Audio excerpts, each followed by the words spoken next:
Okay, papalitan natin siya. Well, in this episode, atin pong pag-usapan kung paano natin i-return or sauli ang isang wrong item in Lazada. But of course, you must have valid return reasons o pag masauli mo yung product. First, damaged or faulty item. Second, expired item. Third, counterfeit item or yung pike. Fourth, missing item. Fifth, missing accessories or freebies as presented dun sa kanilang products.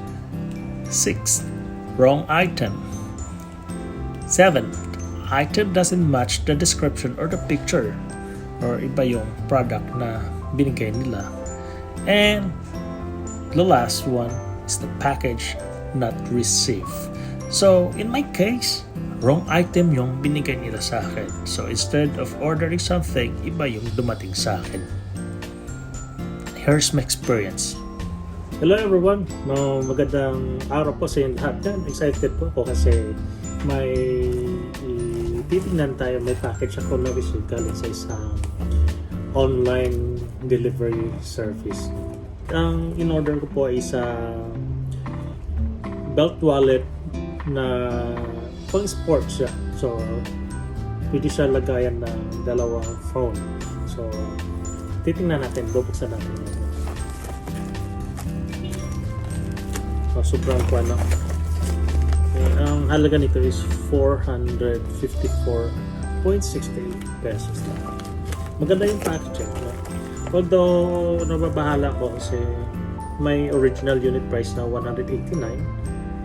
Tapos, dito sa ito na yung bakit kaya nagdoble yung sticker. Titingnan natin. Buksan muna natin. Maganda naman yung pagkakita. Okay. Oh, maganda naman. Naka-box. So, safe na safe yung package natin. Sana maganda yung wallet na yan or belt bag. Oh, wow. Maganda siya. Bubuksan natin yung gilid.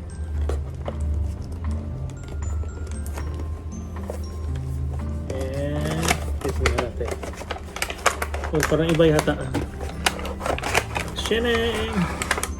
Oh my God! Ang ganda. Ang ganda. Yung wallet ko, yung bag ko ay ito yung laman. So, ibabalik natin ito kasi yung original order ko is the cost is 400 plus. Ito 400 ba ito? Ito ba rin ba rin? Nakala nila sa akin. Sige nga. Masubukan nga. Paano ba ito? Subukan lang natin bago natin sa ulit ha.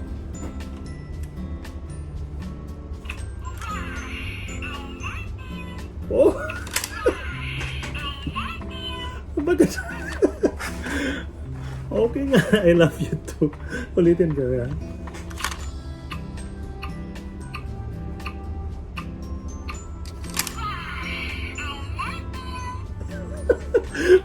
That's nice. Nakakatawa siya. Yung message na is more than 400 plus kung iisipin. Pero hindi ito yung order ko. Ulitin ko pa.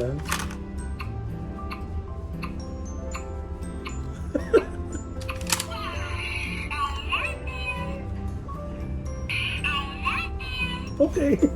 So, ano gagawin? Kailangan natin inform. Kailangan lang natin na isasauli ito. No? Maganda naman siya. Pero, it's not worth. Kasi, binili natin yung isang bagay na masaya. Kung hindi na nila papalitan, okay lang yun. Ibigay ko na lang sa bata. Kung sakali po kayo ay nakaka-receive ng maling package, mas maganda, inform agad yung delivery service, tapos yung in-orderan mo, tapos para mapalitan siya. Lalo na kung yung kapalit ay, or yung in-order mo ay mas mahal sa binigay naman na product sa'yo. Here we go. So when returning an item in Lazada, there are three things that we need to check.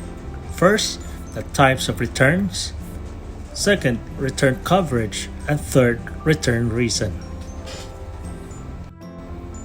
Lazada has two types of returns.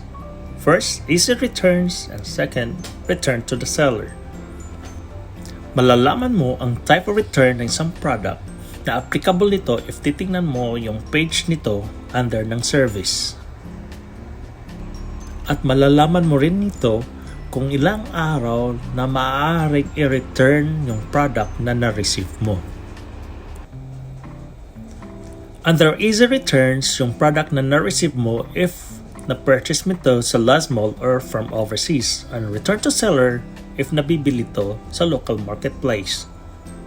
Ang return coverage ay ang number of days na maaari ka mag-file ng online return form mula nang na-receive mo yung item at ito ay nakadepende sa klase ng item na iyong binili. Ang mga nabibili mo sa last mall ay may 15-day coverage at ang lahat ng items na hindi mo nabibili sa last mall, including yung mga nabibili mo sa local, ay may 7-day return coverage. Laging tandaan yung return coverage dahil kapag ito ay lagpas na, hindi ka na maaaring makapag-request ng return or refund. And to be fair sa ating seller, kailangan may valid reasons tayo upon returning the product. So ito yung guidelines. First, dapat yung product na na-receive ay damaged or faulty item, hindi na function. Then, it is an expired item, so hindi natin pwede makonsume. O di kaya, ito ay isang counterfeit item, peke. So, hindi naman siya original pala. And what is described there sa product na present ng Lazada, original daw. Then, missing item, you have an empty box. So, kailangan mo siyang i-return. Kailangan mo ng refund. Then, missing accessories or freebies. Minsan, bibili ka ng item tapos may free siya na like headset, ganun. Pero, hindi mo rin siya natatanggap. Pwede kang magpa-refund or return mo yan. O di kaya, wrong item, just like my case. So, nag-order ako ng isang bag, baril yung natanggap ko. Or, the item doesn't match the description or picture. Like, for example, blue, tapos red, or large, ginagawang medium. So, pwede natin yung papapalitan or request ka ng refund. Then, finally, the package is not received. And, hindi valid na rason yung sabihin mong, I changed my mind. And, of course, before buying a product, kailangan basahin mo yung details or description nito kasi yung I didn't like it or yung product doesn't meet my expectation is not a valid reason as well. So then, may i-return ka bang item sa Lazada? Get your phone and follow the steps. I-open mo yung Lazada app at i-click mo yung View All Orders. Pagkatapos, hanapin mo yung in-order mo na item. After that, i-click mo yung refund or yung return. Then wait. After that, i-click mo yung for return reason. Tapos, simple wrong item tayo. I-click natin yung wrong item. Tapos, confirm. After that, mag-a-ask siya na i-upload natin yung ating picture as a proof. So, pwede siya, kung may na-save ka na sa gallery, pwede mo hanapin sa gallery yung picture or otherwise, pwede may click mo yung camera para kukunan mo ng bagong picture. Then, you have to attach it. So, at least 3 pictures ang pwede natin i-attach para isi-send natin as proof ng item na na-receive natin.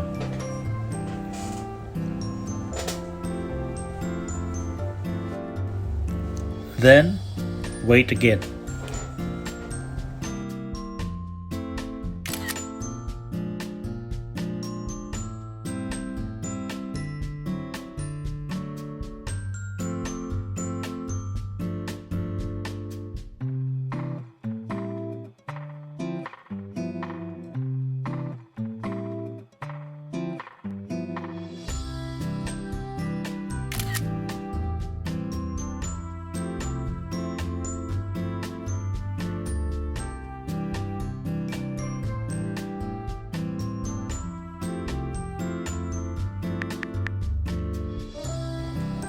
Then, kailangan mo rin magsulat ng detailed explanation kung bakit mo siya isasauli.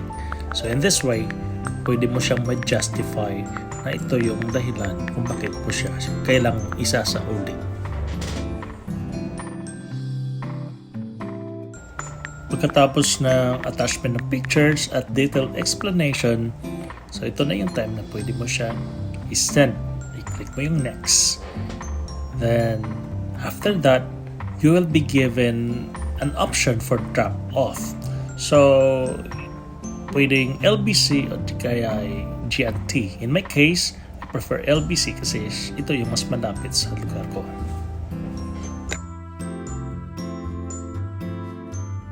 So, di ba, parang kakaiba yung feeling na nag-order ka ng ganito, isang bagay na ganito, then after that, you're waiting for so long, then after that, may natanggap ka ng ibang bagay. But, madali naman siya na ma-resolve or madali naman natin siyang gawa ng paraan upang mabigyan tayo ng refund or pwede natin i-order siya ulit na without paying the price again.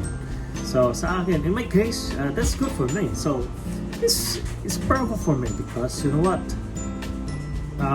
Hindi lang ako nakaka-receive ng refund, but the item itself, binigay nila sa akin. So, that's good for me. Although, hindi ko natanggap yung aking in-order, the good thing is, may refund ako.